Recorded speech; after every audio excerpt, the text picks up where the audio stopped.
¿Qué tal amigos? ¿Cómo estáis? Hoy os traigo un vídeo muy potente en el que llevo tiempo trabajando y la verdad es que tenía ganas de compartir con vosotros mi visión del éxito de Dean Liren y por eso he preparado este vídeo en el cual no me voy a preocupar del tiempo que dure. Quiero que sea un vídeo de calidad, que os aporte cosas y sobre todo lo que os quiero mostrar es cuáles son, a mi juicio, las claves del éxito de Dean Liren en este campeonato del mundo. Y además también me gustaría que estas mismas claves os puedan servir a vosotros para mejorar en vuestro ajedrez, como sabéis que siempre pues intentamos hacer aquí en el canal. Antes de entrar en materia, os quiero recordar algo muy importante, y es que el próximo día 22 de mayo vamos a hacer una masterclass en directo a la que puedes asistir de forma gratuita. Te voy a dejar la información en la descripción de este vídeo con el gran maestro Elizbaru Vilava, que ha sido el entrenador de jugadores como Karpov, jugadores como Vishy Anand, campeones del mundo. Él los ha ayudado a alcanzar ese nivel de élite y nos va a contar en esta masterclass pues bueno cómo implementar esta metodología de entrenamiento también para el jugador amateur. Bueno, vamos a ver las 5 claves, los 5 mandamientos de Dean Liren. Lo vamos a ver con algo de narración y algo también de partidas. Y el primero de ellos, la primera clave es la sorpresa, sorprender a tu rival. El primer estratega que trató la sorpresa como un elemento central de la estrategia fue el autor del arte de la guerra, Sun Tzu, muchos lo conoceréis, que decía que su máxima era que todo el arte de la guerra está basado en el engaño, y también recomendaba atacar siempre al enemigo donde no está preparado. La sorpresa es fundamental en ajedrez.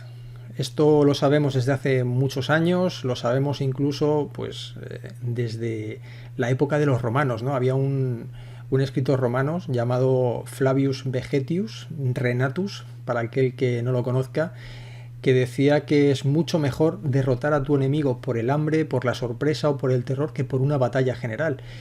Y esto fue lo que utilizó en varias partidas Dean Liren. La primera de ellas, la primera representativa, es esta partida famosa, ya súper famosa, la partida número 2, en la cual Dean Liren ya en la apertura jugaba con blancas. Estamos en el campeonato del mundo, lógicamente en esta posición realizó la jugada H3, una jugada por la que fue muy criticado. Esta partida le fue muy mal, perdió, pero fue una búsqueda precisamente de la sorpresa, buscar nuevos caminos, tratar de desestabilizar a tu oponente desde un momento muy temprano de la apertura. Ya digo que no le salió bien, pero la culpa no fue únicamente, bueno, ni siquiera únicamente, la culpa no fue la jugada H3, sucedieron muchas cosas después en esta partida.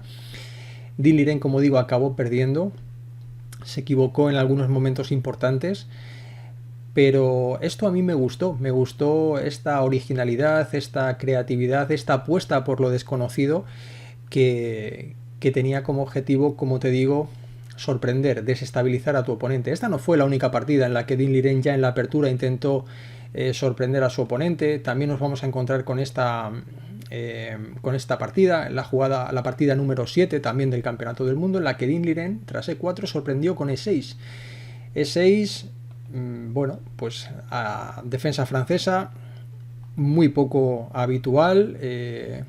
En la élite podemos decir que es prácticamente residual, y mucho más residual en los campeonatos del mundo. Hacía mucho tiempo que no veíamos esta apuesta, ¿no? Una defensa que se considera medio inferior a nivel de la élite, totalmente jugable para, bueno, pues para todos nosotros, incluso para un nivel muy alto también, pero a un nivel super élite, pues estos grandes jugadores no suelen apostar por la defensa francesa. Esta fue otra forma de tratar de desestabilizar a su oponente. El segundo mandamiento sería la resistencia sin límite. Algo, digamos, característico del estilo de juego de Dean Liren es que es un excelente jugador defensivo. Y además esta es una de las cualidades más difíciles en ajedrez. El estilo de Dean Liren se asemeja bastante al de Tigran Petrosian sin llegar a ser estéticamente un jugador, digamos, con un corte posicional como el que tenía Karpov. Pero sí que es verdad que todos ellos, y por supuesto Dean Liren, tenían un gran sentido de la comprensión del peligro potencial. Dean Liren, qué intentaba hacer? Pues jugaba un poco al estilo, ya digo, de Karpov, juega al estilo de Karpov, de Smyslov. Dean Liren intenta ganar con poca ventaja posicional, pero para convertirla en una iniciativa decisiva que termine en un desastre para su oponente. Es decir, no busca esta forma de apretar, por ejemplo, que tenía Karpov hasta el final, incluso simplificar las posiciones para entrar en un final superior, sino que de pronto estas partidas con líneas profundas y bien calculadas acaban convirtiéndose en todo, digamos, un zumo que brota apretando, buscando el jugo de la posición. Resistencia sin límite. ¿Qué ejemplo podemos encontrar de resistencia sin límite? Yo creo que sin duda tenemos que irnos a la partida, necesariamente a la partida número 12. Es esta partida. Dean Liren jugaba con blancas, Nepomniachtchi con negras. Voy a pasar rápidamente lo que sucedió. Realizaron una partida como esta. Y Dean Liren ya en esta fase de la partida quedó tremendamente apretado y sepultado en esta posición.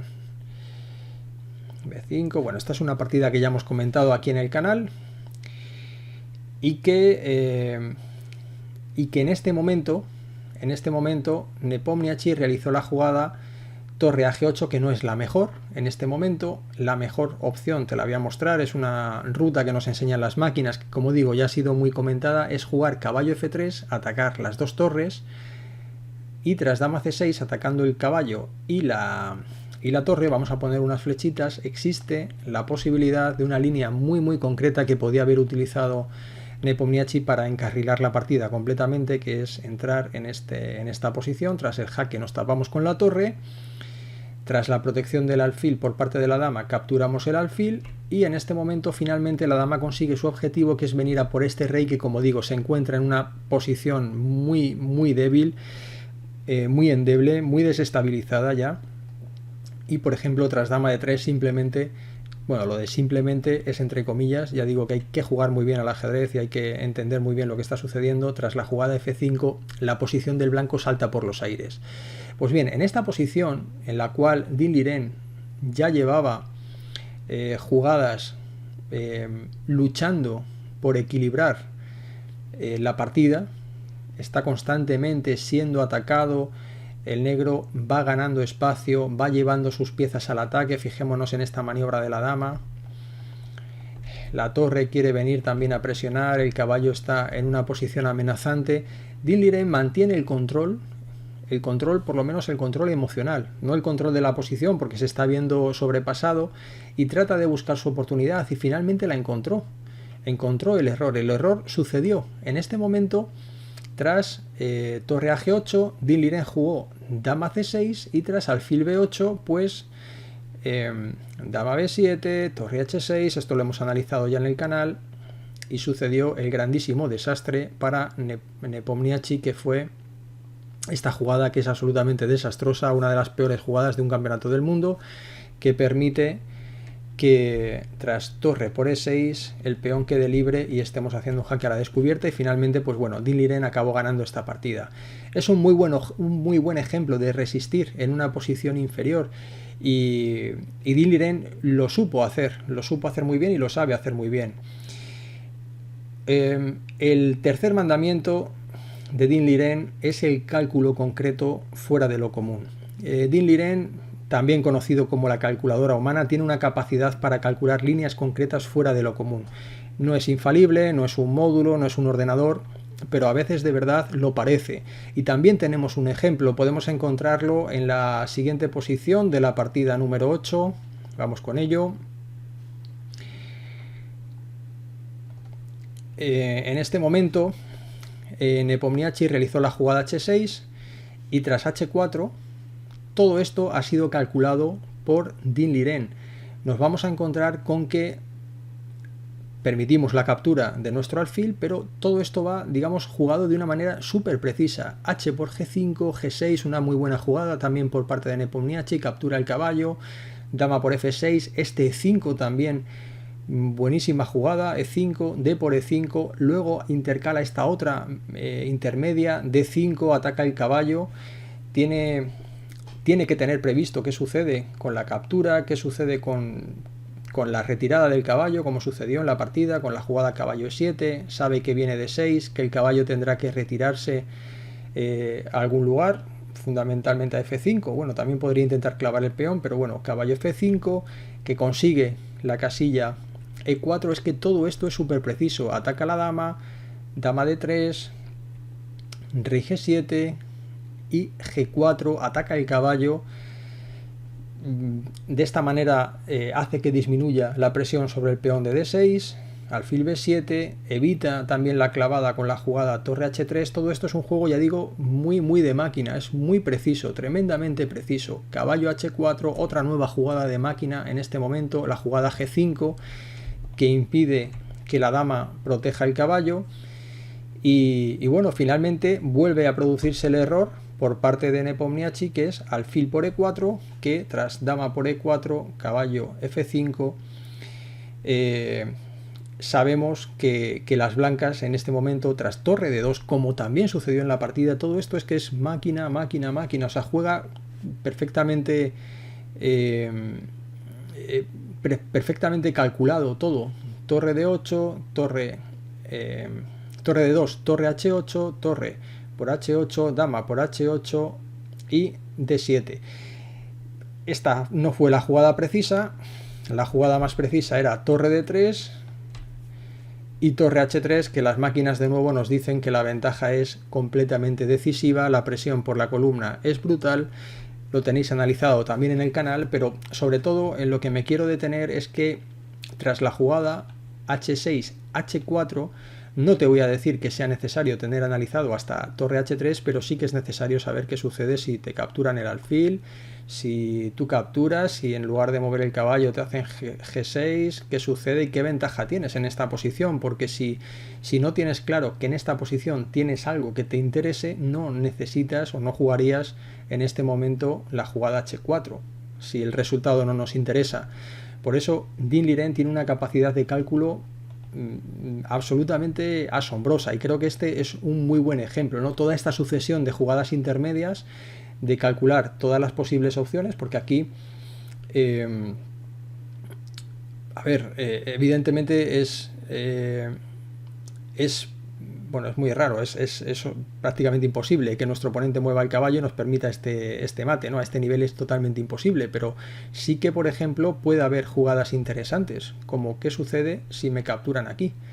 Yo capturo el caballo y luego, tras dama por F6, bueno, ¿cómo valoramos esta posición? Esto no es nada sencillo. No es nada sencillo saber qué está pasando aquí con el rey en el centro, con todos los peones en una estructura destrozada. Podía haber sucedido en la partida, esto había que tenerlo previsto. Son muchas ramificaciones, muchas variantes, y Dean Liren, como digo, calcula bueno, pues muy bien. Otro concepto muy importante, el cuarto mandamiento de Dean Liren, es la búsqueda de compensaciones dinámicas.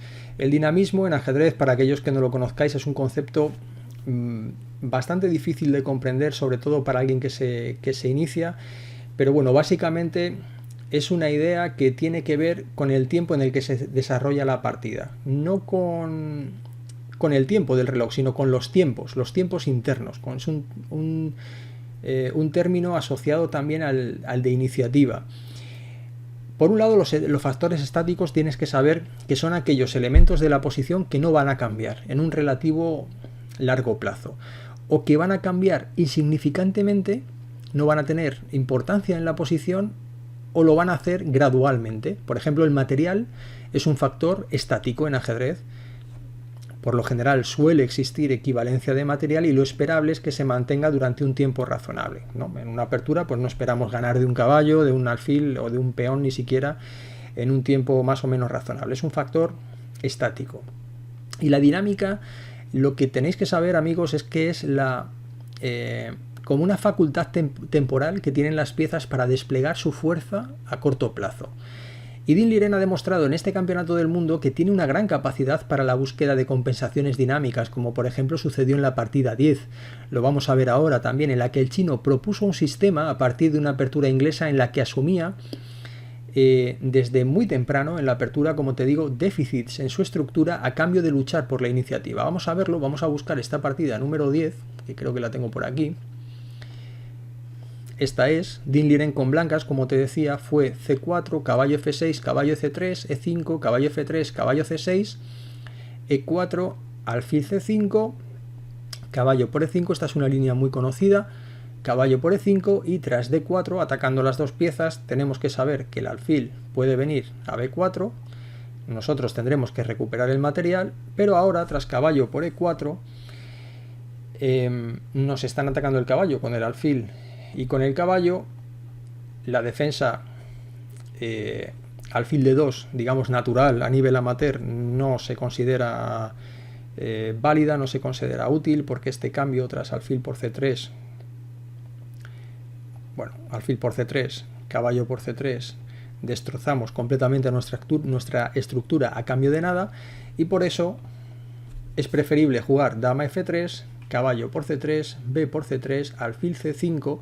Ahora seguimos conservando el alfil, que va a ser muy importante para tratar de imponer esta mínima, temporal, volátil ventaja de iniciativa a cambio de una mala estructura. Fijémonos que todo este flanco de dama ha quedado destrozado. En la partida ha seguido dama G3, rey F8, alfil E2, D6, alfil F4 y ya digo, Din Liren trata de imponer, de imprimir cierta aceleración a la posición para tratar de compensar esta mala estructura que él mismo se ha autoprovocado, y bueno, va a ver si puede exprimir esta posición y esta desventaja estática a largo plazo.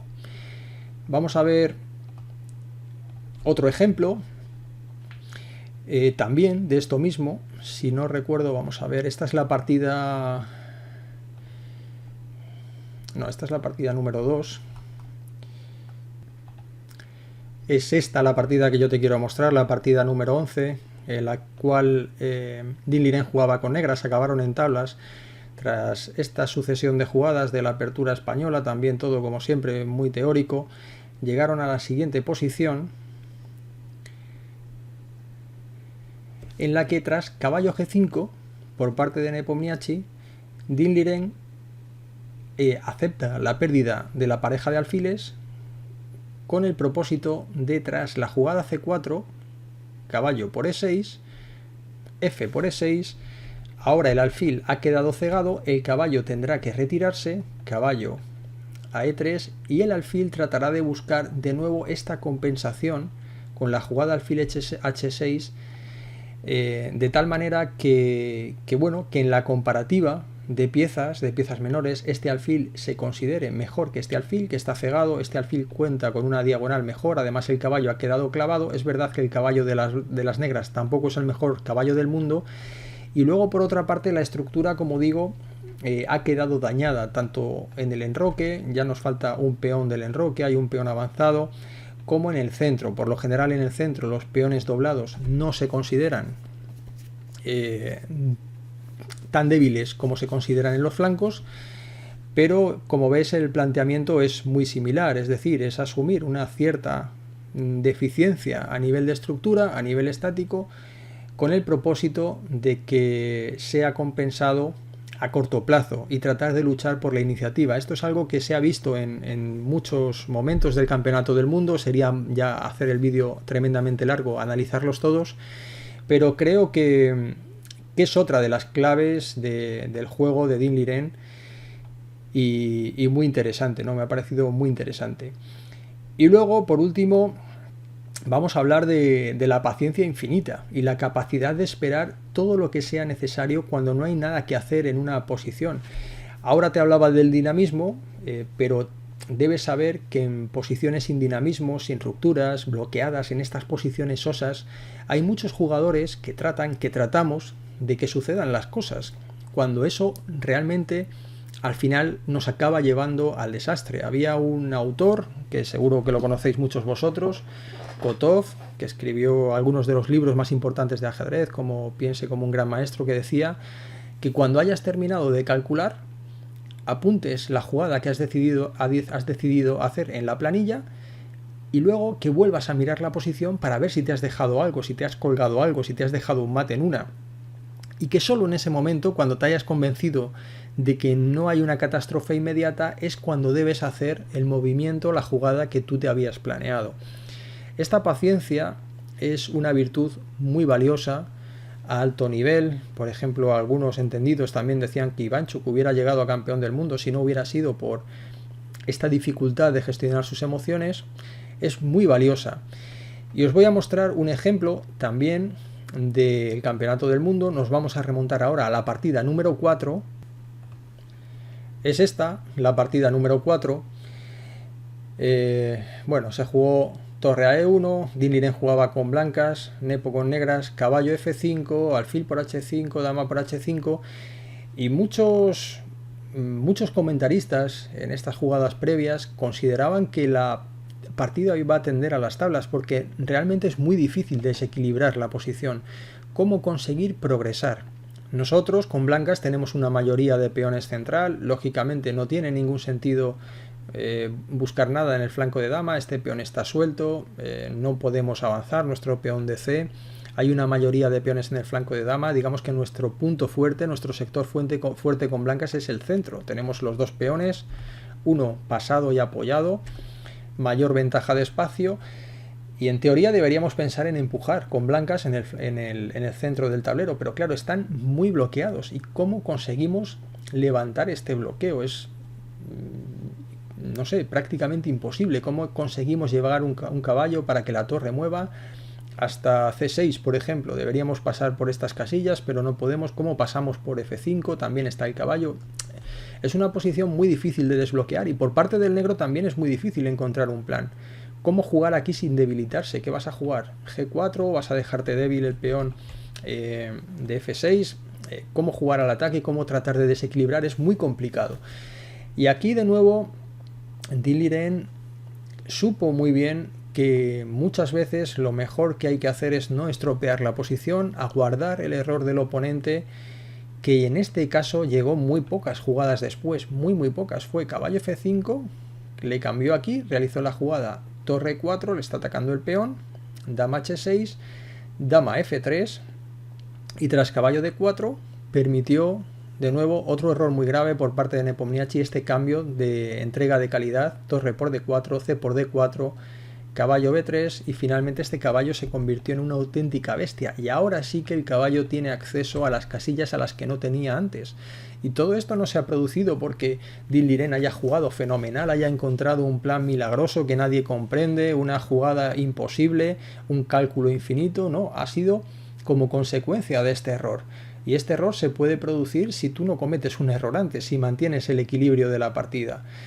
Y esta, como digo, es una cualidad tremendamente positiva que hemos visto en varios momentos también del campeonato del mundo por parte de Dinh Liren, y que creo que puede ser totalmente aplicable a tus propias partidas. Lógicamente no tenemos 2800 puntos de elo, casi como lo que tiene Dinh Liren, un Nepomniachtchi o todos estos grandes jugadores, pero bueno, son consejos muy útiles para posiciones en las que nos podemos encontrar parecidas, bloqueadas, similares a la que estamos viendo, ¿no? Bueno, estos son los mandamientos, este es el secreto, estas son algunas de las claves que para mí son más importantes por parte del juego de Dinh Liren. No sé si una última clave, un sexto mandamiento, sea que Dinh Liren entrega todo el dinero que gana a su madre enfermera, que le ha apoyado durante tantos años, su madre que le llevó a la escuela de ajedrez cuando era muy pequeño. Dinh Liren es un tipo muy humilde, no le gustan los grandes lujos, prefiere la sencillez, le gusta leer, es un tipo espiritual, es una persona muy interesante, también muy introvertido, y cuesta que lo conozcamos, ¿no? Pero me parece que vamos a tener un campeón del mundo que merece la pena, un formato de persona completamente distinto a lo que conocíamos como Magnus Carlsen, mucho más mediático. Y bueno, y seguiremos muy de cerca su trayectoria, como siempre, aquí en The Zudban Blog. Bueno amigos, os envío un cordial saludo, y como siempre, aquellos que queráis mejorar vuestro ajedrez, tener un plan de entrenamiento, lo podéis hacer con nosotros y podéis probar gratis, completamente gratis, nuestra escuela durante 14 días. Un cordial saludo amigos y hasta muy pronto. ¡Chao!